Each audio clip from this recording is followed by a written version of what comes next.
Pas-de-Calais, l'émotion reste vive après la mort de 12 migrants dans les eaux de la Manche mardi. La colère surtout contre les Britanniques dont la législation sur le travail fait du Royaume-Uni un Eldorado pour les clandestins.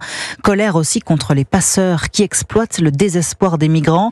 Chaque jour, des centaines de policiers sont mobilisés sur le littoral pour les appréhender, saisir leur matériel. Le reportage du correspondant d'Europe 1, Lionel Gougelot. Dans le petit village côtier d'Audrecel, François croise tous les jours ces migrants en attente d'une traversée vers la Grande-Bretagne. Souvent, ils passent dans le village, ou bien ils tournent. C'est impressionnant, c'est des groupes de 10-15 personnes. Et puis ils attendent les passeurs. Donc ils tournent et puis après ils récupèrent le matériel pour traverser, c'est ça ? Dans les dunes, vous retrouvez du matos.